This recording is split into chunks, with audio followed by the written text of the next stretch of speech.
Hello there, my name's Card. I'm a social sciences researcher with a lot of interest in how ideological and philosophical beliefs play out in people's actual lives. Here on my YouTube page, I've been making these little videos exploring that dynamic as it applies to a range of topics for a little while now. And not for the first time here, today I'd like to talk about a subject related to gender identity and how we acknowledge it interpersonally. Before we get too deeply into that, I'll just briefly frame the particular subject of this video and a few crucial terms. As a general rule, I always try to write these videos assuming that the hypothetical viewer that's watching it comes in not necessarily knowing anything about the subject prior. I only do this so as to remember to explain every concept I bring up fully, not just because I think people in general are ignorant or anything. But today, I would like to begin from a point of some assumed knowledge on the subject matter. I'm not asking you to have read every page of their wiki, but for this one, you should at least be familiar with the modern ChrisChan lore, as well as the concept of what being transgender is, ideally.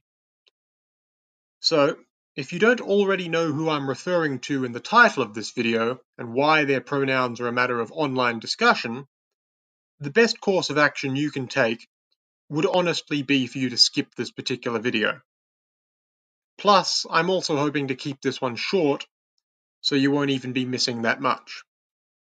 If you want to bow out for that reason, then now's the time, and you have my blessings. If you're still with me, that title is what I want to answer today.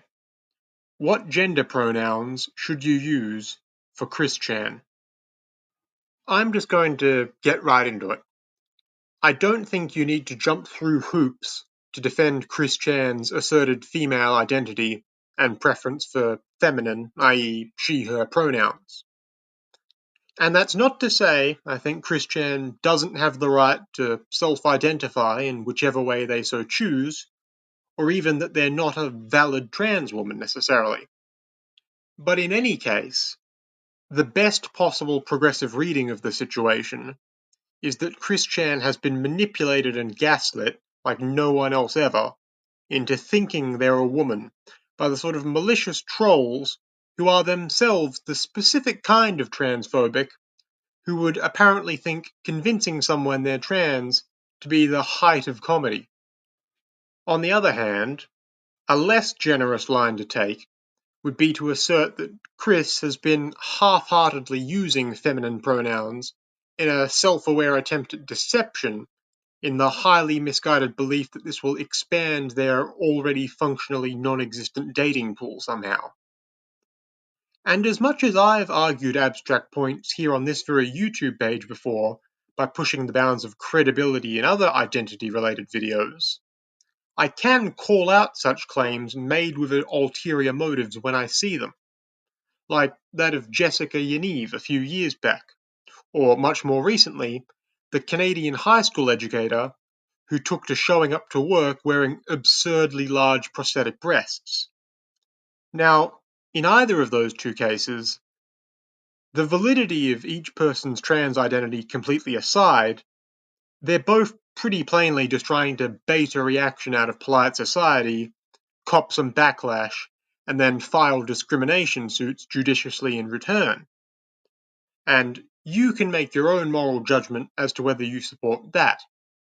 But in regards to ChrisChan specifically, I think the truth actually lies somewhere in the middle. I have asserted the general validity of self-ID on this channel before, including making the anti-trans medicalist line almost to the point of untelegraphed parody. And it is largely my genuine belief on the matter. I want to believe in the validity of people's declared pronouns, and I can and will in mutual good faith. But one way or another, ChrisChan is highly exceptional, almost uniquely so, in that they are a grown adult whose understanding of identity is so far removed from even the most cynical but genuinely held view of the world that in my view, their identity cannot even reasonably be humoured, nor is it healthy to performatively try. In short, quite frankly, despite having shown increased interest in gender expression in more recent years, ChrisChan can very reasonably be said to not have enough of an understanding of identity in a grounded sense that their professed self-identity can be considered reliable, let alone valid. I will remind people that shortly after Chris took up a transgender identity at the urging of manipulative trolls, they also began to sincerely claim to have married several fictional characters, to be capable of seeing these characters and travelling to their fictional reality, and most recently, to now themselves be the reincarnated amalgamation of Jesus Christ and several fictional deities. Through a combination of pure genetic happenstance far beyond anyone's control, as well as no small amount of highly abnormal formative life experiences, ChrisChan is just uniquely strange, to put it mildly, and long beyond open quote rehabilitation into societal normality, dare I say. It's a highly unfortunate fact, but it's a fact nonetheless. In a remotely benevolent world, there'd be a ward of the state.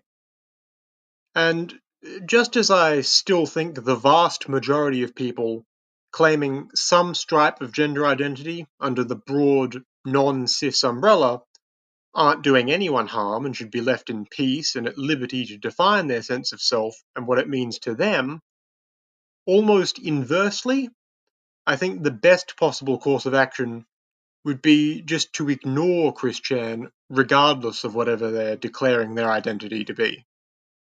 It would be better for Chris, that's for sure, and it would probably be better for everyone who's open quote studying them.